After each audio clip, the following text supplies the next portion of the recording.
जिस पर हम बैठे हैं, जिस पर हम बैठे हैं, इसको क्या कहते हैं?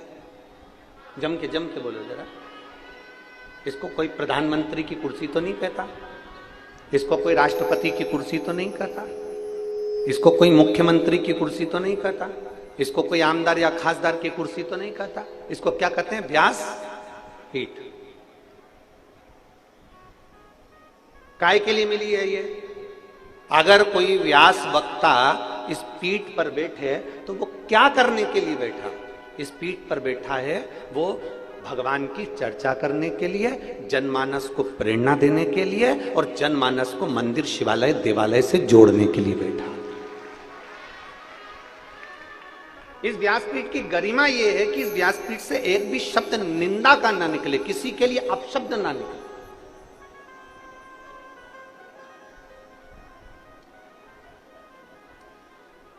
और मेरी परतवाड़ा की जीजियों, आपसे कहना चाहेंगे, निवेदन करना चाहेंगे कि इस व्यासपीठ पर देवाधिदेव महादेव की कृपा से जब भी आते हैं तो माता सरस्वती से कहकर आते हैं, माँ ऐसी कृपा करना, इस कंठ से कोई ऐसी वाणी ना निकलवाना कि किसी के दिल को चोट पहुंच जाए, किसी के हृदय को चोट पहुंचे। ऐसी वाणी नहीं चाहिए। किसी की निंदा इस व्यासपीठ से ना निकले।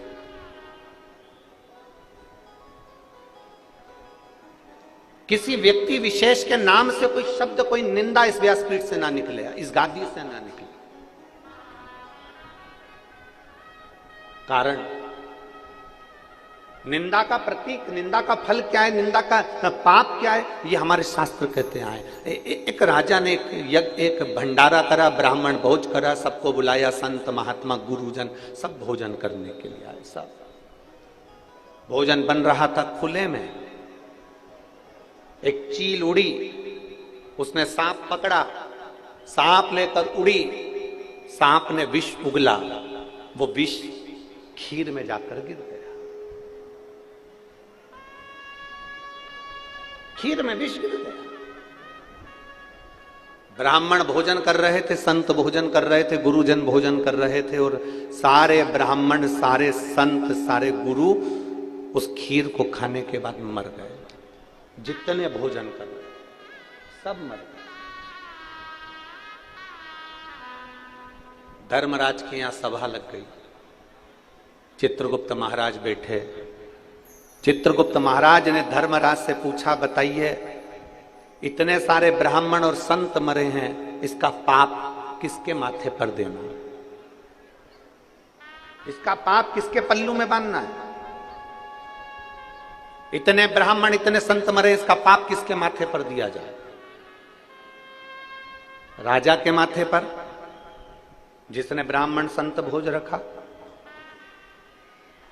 उस सर्प के माथे पर, जिसने अपना विष उगल दिया? उस चील के माथे पर, जो सर्प लेकर जा रही थी? जो भोजन बना रहा है उसके माथे पर? इतने सारे ब्राह्मण संतों के मरने का पाप किसके माथे पर दिया जाए? बोलो धर्मराज, बताइए। मैं किताब लेकर बैठा हूं, मुझे इसमें निर्णय देना है। अब बताओ किसके माथे पर दिया जाए? धर्मराज ने कहा 4 दिन रुक जाओ, उसके बाद में निर्णय लेंगे कि इसका पाप किसके माथे पर दिया जाए। 4 दिन निकले। राजा के नगर में 4-5 संत ब्राह्मण और आ गए।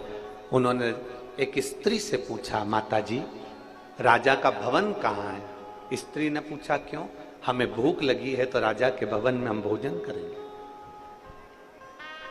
स्त्री ने कहा, बाबा सामने राजा का भवन है, परंतु हमारे यहाँ का राजा ऐसा है कि भोजन में जहर मिलवाकर ब्राह्मण संतों को मार डालता है। ऐसा खोलला राजा है हमारे यहाँ का, ऐसा बेकार राजा है हमारे यहाँ का। संत ब्राह्मण वापिस लौट गए।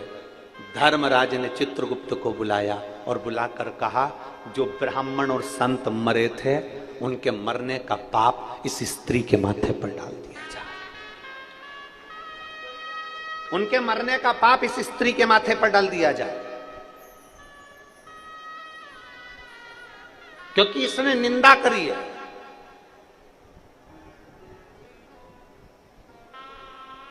ये निंदा कर रही है। एक छोटी सी निंदा सामने वाले के पाप को हमारे माथे पर चढ़ा देती है।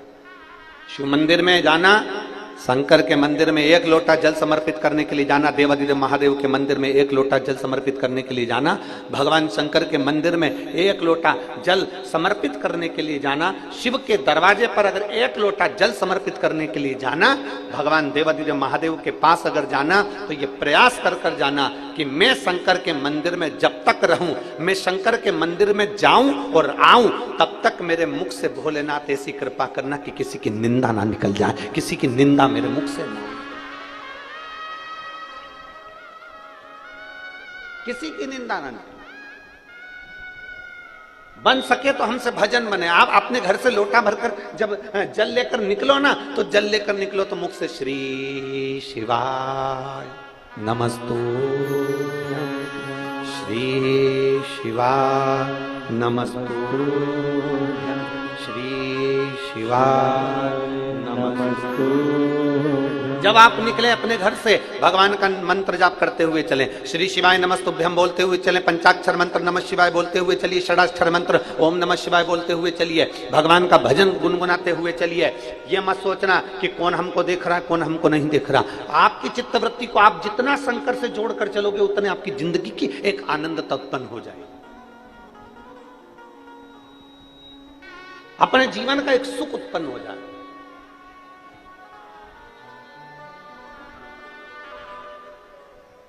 अपने भजन के बल को बढ़ाइए, अपने भाव को बढ़ाइए, अपने भाव।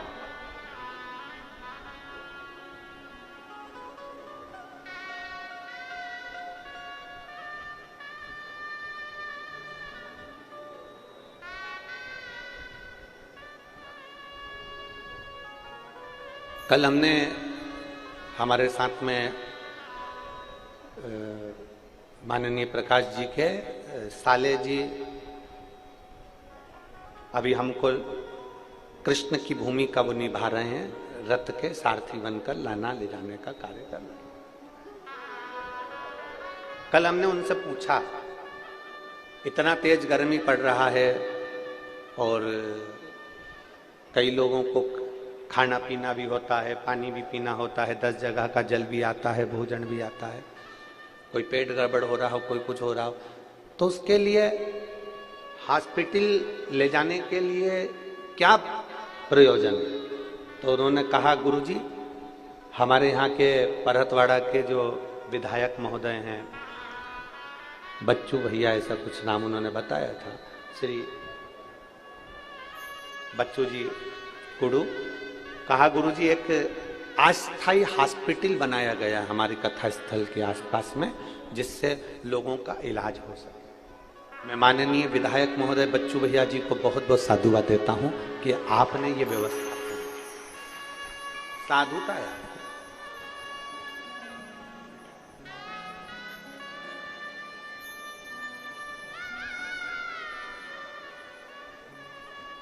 बताया कि कुछ बसें भी चलवाई जिससे निशुल्क लोग जाना आना कर रहे हैं। हम उनको बहुत साधुता देते, बहुत साधुता। एक विधायक होने पर ऐसा निर्मल भाव अगर आपके अंदर शंकर जी के प्रति है, तो ये शिव की ही कृपा है और आपके माता पिता की कृपा है।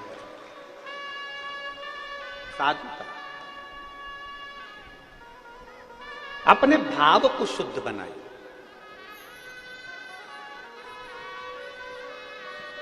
और जब तक अपना भाव शुद्ध नहीं होगा ना, भगवान नहीं मिलेगा। एक बड़ी सुंदर बात आती है, संत बनना सरल है पर सरल बनना कठिन है। मेरी जीजियों, संत कोई भी बन सकता है पर सरल नहीं बन पाता।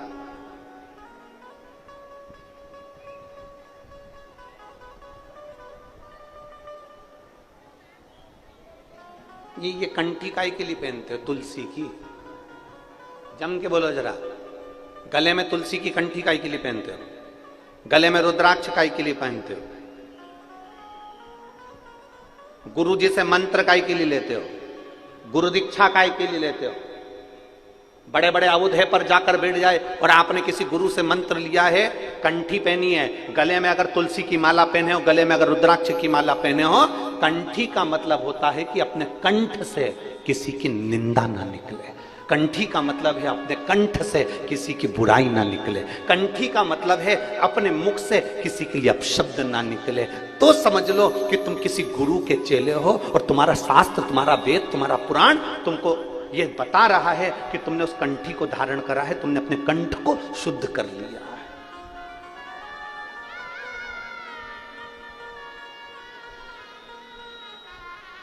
कंठी का मतलब केवल ये नहीं है कि हमने दिखावा कर दिया कि हमने अपने गुरु का मंत्र ले लिया। कंठी का मतलब ये नहीं है कि हमने दिखावा कर लिया और हम उस गुरु के चेले हो गए ना। कंठी लेने का मतलब है कि कंठ से किसी के लिए अपशब्द ना निकले, कंठ से कोई आड़ी टेढ़ी बात ना निकले।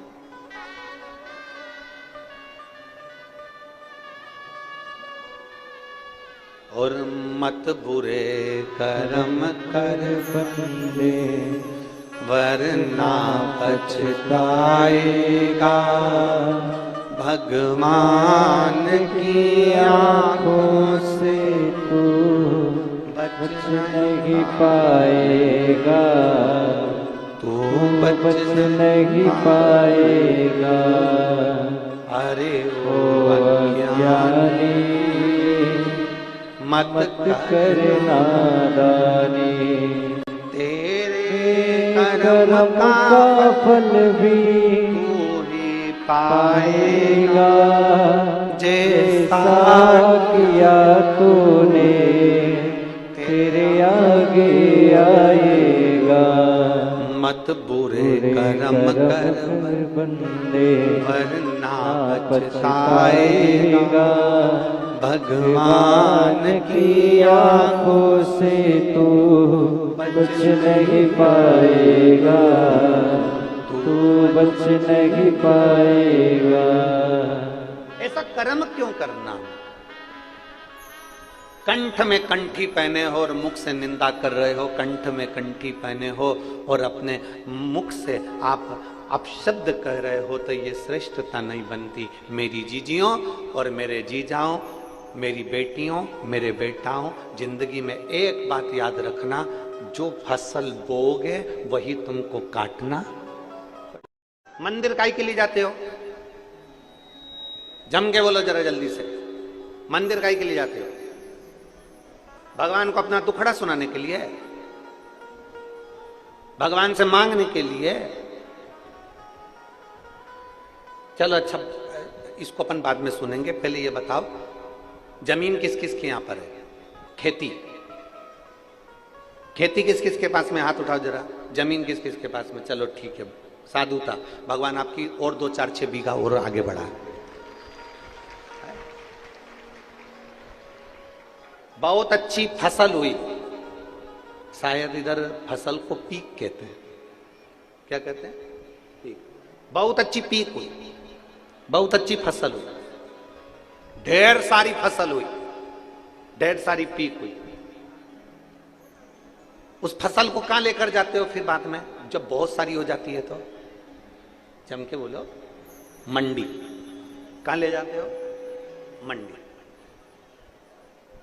पीक बहुत अच्छी हुई, फसल बहुत सारी हुई, गेहूं बहुत हो गया, धान बहुत हो गया, सोयाबीन बहुत हो गया, कपास बहुत हो गया।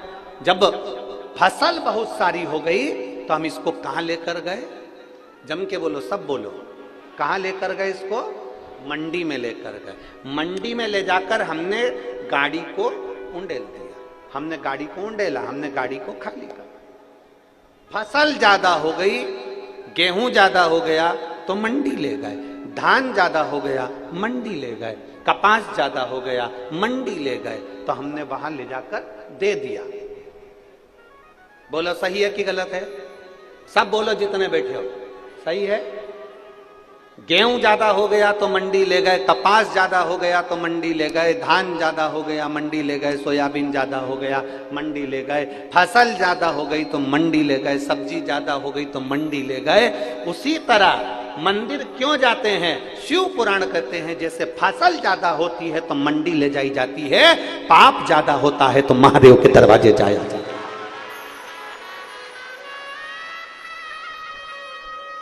मंडी में जाकर फसल को खाली करा जाता है और मंदिर में रोज जब हम देवाधिदेव महादेव को लोटा भर के जल चढ़ाने जाते हैं ना, तुमको तो मालूम भी नहीं पड़ता हमारे ऊपर जो जो पाप चढ़ा हुआ होता है, वो धीरे धीरे जल चढ़ाते चढ़ाते जब हम महादेव के सामने अपने शीश को झुकाते हैं, तो जैसे ट्राली बैलगाड़ी, जैसे फसल की गाड़ी खाली हो जाती है, जब हम महादेव के आगे शीश झुकाते हैं तो हमारे ऊपर का पाप भी खाली हो जाता है। पाप भी खाली।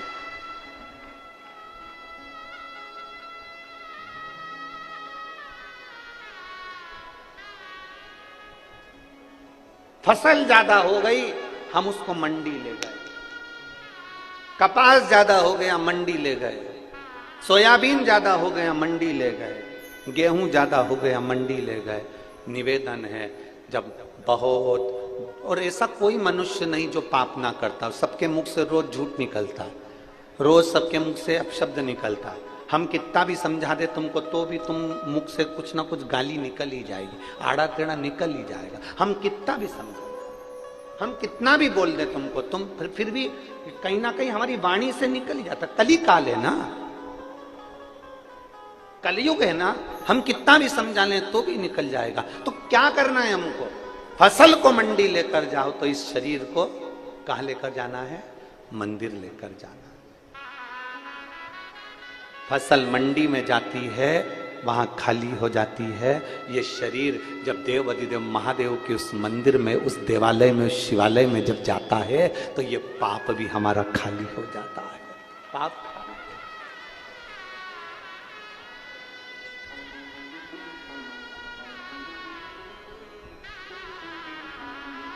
और मेरे बाबा दया करना,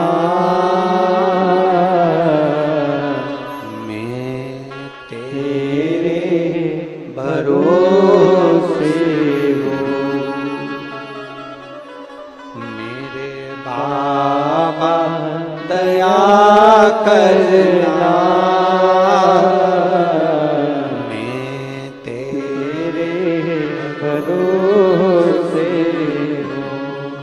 ना घर के भरोसे हो, ना परिवार के भरोसे हो, ना घर के भरोसे हो, ना परिवार के भरोसे हो।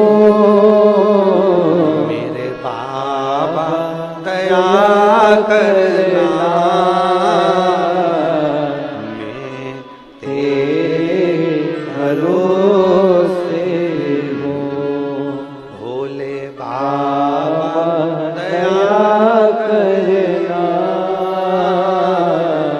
मैं तेरे भरोसे हूँ। हम शिव के भरोसे, हम परमात्मा के भरोसे।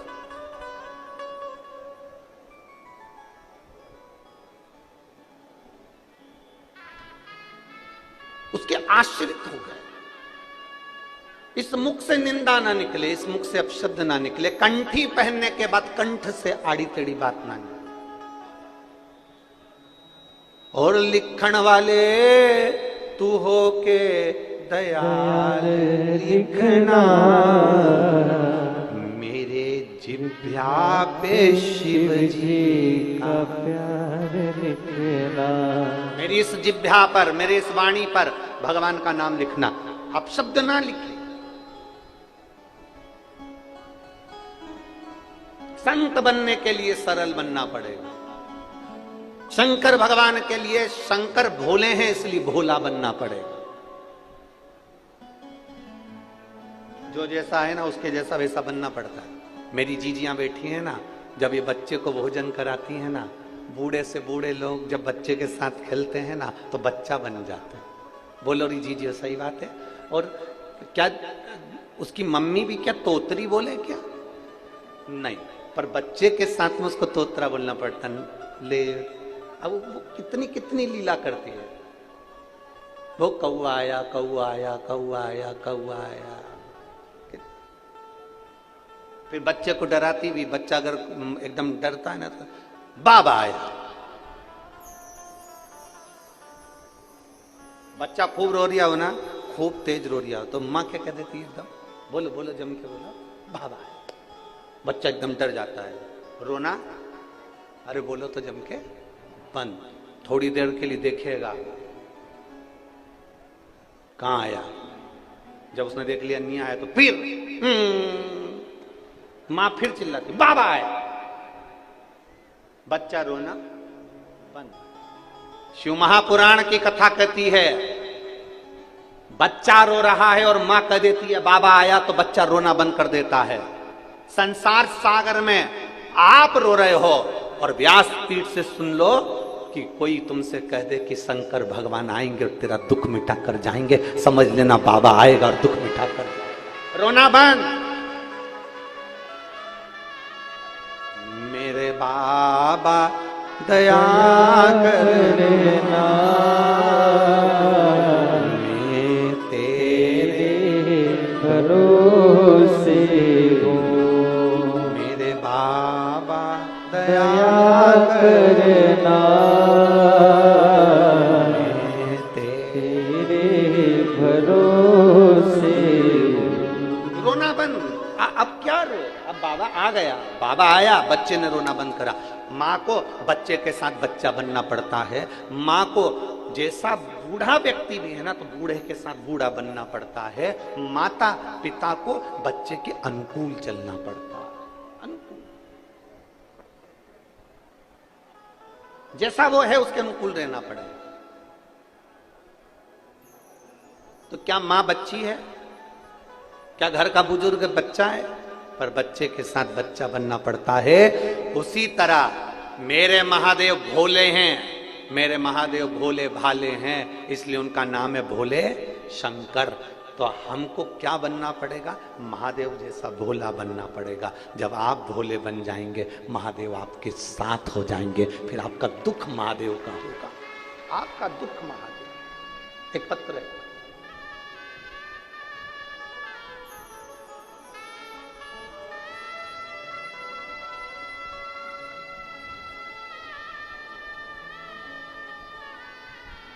प्रतिभा सतीश मसूरकार, मैं हीवरखेड़ तहसील तेल्हारा जिला अकोला की हूँ। मेरा मोबाइल नंबर ये है, कहीं बैठी हो तो हाथ हिला सकती है। अगर कहीं बैठी हो, अच्छा आप है, श्री शिवाय नमस्तु, आ जाओ एक बेलपत्र ले लेना।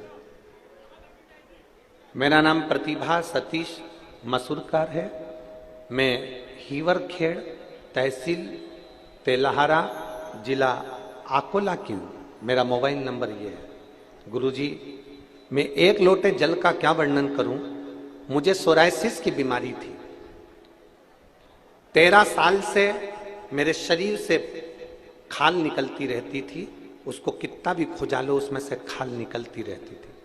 पूरे शरीर में खुजाल चलती रहती और सोराइसिस की बीमारी थी। 13 साल से 13 वर्ष से लगातार मैं इलाज डॉक्टरों का करवा रही थी। डॉक्टर ने कहा था ये बीमारी मरते दम तक रहती है, इस बीमारी का कोई इलाज नहीं, बीमारी ठीक नहीं हो सकती है, डॉक्टर ने कह दिया। तब मैंने दवाई तो खा रही थी, टीवी पर आपकी कथा सुनना प्रारंभ करा और टीवी पर कथा श्रवण करना प्रारंभ करा। एक लोटा जल देवादिदेव महादेव को समर्पित करती, उस जल को लाती, पीती और अपने शरीर पर लगा लेती। गुरुदेव, मैं बाबा का क्या गुणगान करूं, जहां दवाइयां असर ना कर पाई। सोराइसिस की बीमारी मरते दम तक रहती है, लोग कहते हैं, डॉक्टर कहते हैं, पर मेरे देवादिदेव महादेव ने मुझे 4 महीने में अच्छा कर दिया और बाबा की कृपा से आज मैं पूर्ण तरह से ठीक हूं और मेरी बीमारी भी ठीक है। ये शिव तत्व, अब शरीर में मुझे वो बीमारी नहीं रही। शिव तत्वता शंकर हो भिड़ी। एक माँ ने एक लाइन लिखी है, देखिए,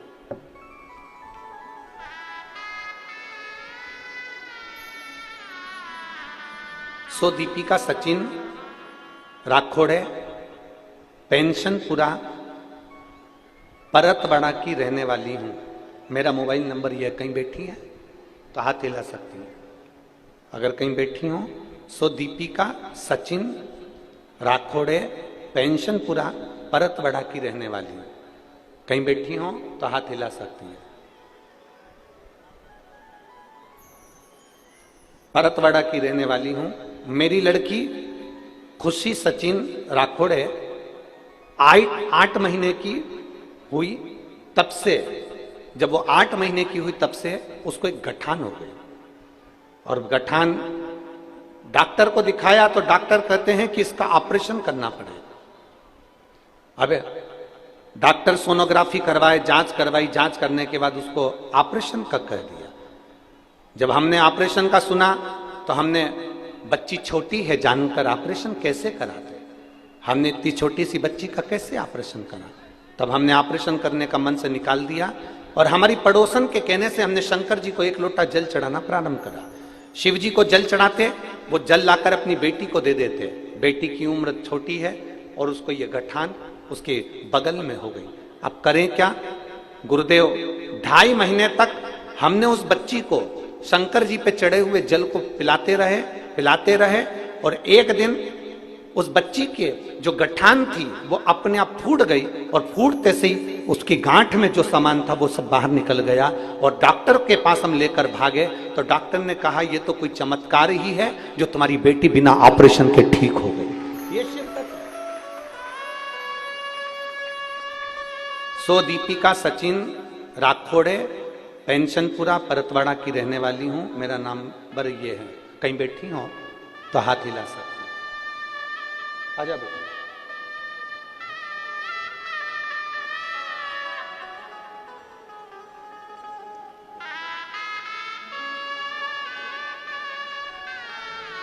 ठीक है ना?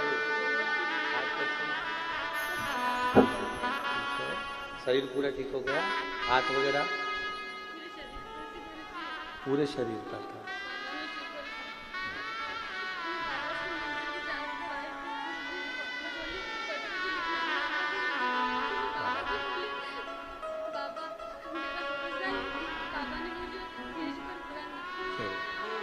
अब ठीक है ना बेटा?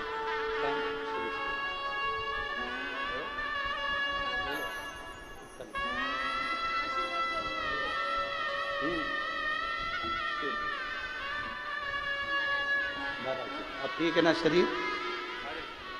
13 वर्ष से सोरायसिस की बीमारी थी, पूरा शरीर खुजाते, पूरे शरीर में थी और देवाधिदेव महादेव ने आज पूरा शरीर बाबा की कृपा से ठीक हो गया।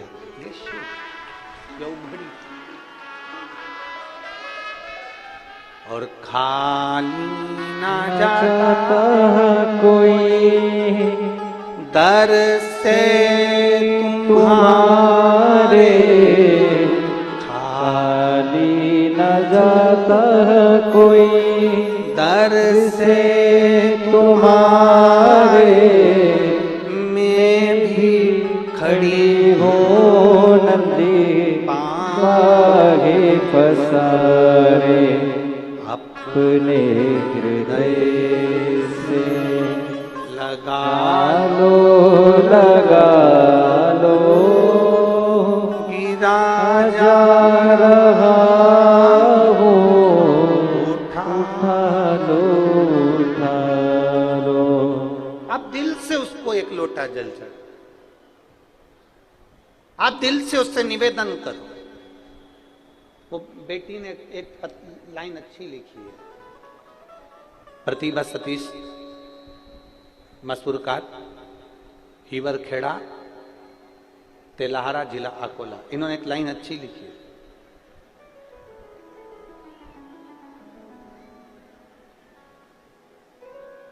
मैं शिव जी के मंदिर में जाकर कहती थी कि बाबा मेरे भरोसे को टूटने मत दे। लाइन अच्छी है, मेरे भरोसे को टूटने मत देना। और यदि भरोसा पक्का है ना, शंकर जी को रामचरितमानस में विश्वास कहा है। तुलसीदास जी कहते हैं शंकर विश्वास रूपिणो, शिव विश्वास। मेरे जीजाओं, मेरी जीजियों, मेरी बेटियों, मेरे बेटाओं, अगर आपका विश्वास पक्का है ना, अगर विश्वास पक्का है तो ये निश्चित है कि मेरा महादेव तुम्हारी झोली भरने में देरी नहीं करेगा। पक्का भरोसा दृढ़ी रखना, भरोसे को कम मत होने दो।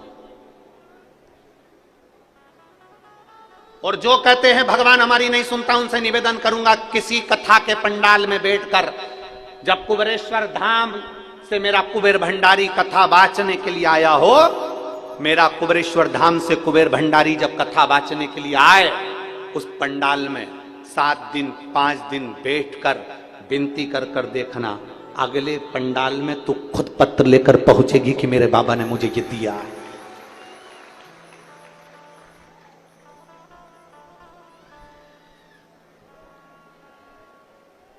उससे विनय करिए।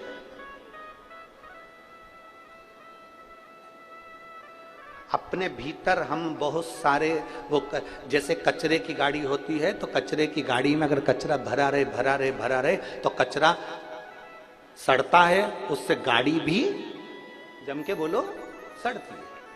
अनाज की गाड़ी में अनाज भरा रहे तो अनाज सड़ जाता है, अनाज सड़ा तो नीचे से गाड़ी सड़ जाती है।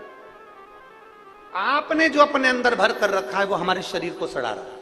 आपने कपट भर के रखा है तो वो कपट हमारे शरीर को सड़ा रहा है। हाँ, आपने गंदे विचार भर कर रखे हैं तो गंदे विचार हमको सड़ा रहा है। अहंकार भर के रखा है तो अहंकार हमको सड़ा रहा है। अपने भीतर जो हमने भरा, इसलिए कचरे की गाड़ी को खाली करना जरूरी है, अनाज की गाड़ी को खाली करना जरूरी है, बर्तन में पानी भरा है तो उसको खाली करना जरूरी है, वरना जंग लग जाएगी। प्लास्टिक की बाल्टी होगी तो बाल्टी चिकनी हो जाएगी, पानी भरा रहेगा तो उसमें कई जम जाएगी। इसलिए कपड़ा पानी में पड़ा रहेगा तो वो पानी में कपड़ा भी बेकार हो जाएगा। शास्त्र कहता है खाली करना जरूरी है। डब्बे में भरा है खाली करो, बाल्टी में भरा है खाली करो, कचरा भरा है खाली करो, अनाज भरा है खाली करो, कुएं में पानी भरा है कुएं को भी खाली करना जरूरी है। अगर कुआं खाली नहीं होगा तो पानी बदबू मारने लगेगा, कुएं को भी खाली करना जरूरी है। उसी तरह कुएं को खाली करना जरूरी है, तालाब को खाली करना जरूरी है, अनाज की गाड़ी को खाली करना जरूरी है, कचरे की गाड़ी को खाली करना जरूरी है। तो ये एक बात याद रखना, अपने दिल को भी महादेव के सामने कहकर खाली करना जरूरी है। खाली करो।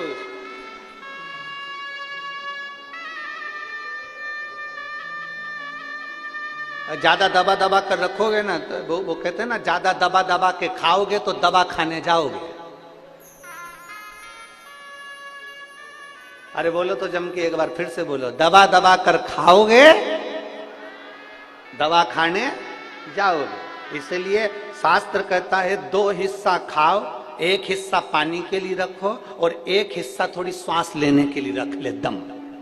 परंतु व्यक्ति सोचता है बिस्कुट आ रहा है आन दो, पानी आ रहा है आन दो, कोल्ड ड्रिंक आ रहा है आन दो, कुरकुरे आ रहे आन दो, वेपर्स आ रहे आन दो, सब ले लेके रख लिया और पूरी कथा में कथा तो कम सुनी और दिन भर बैठी बैठी बैठी बैठी बैठी बैठी बैठी। अब इतना खा लिया कि अब लोटा, अब इतना खाया तो फिर अब विचार कर रही कहां से निकलूं।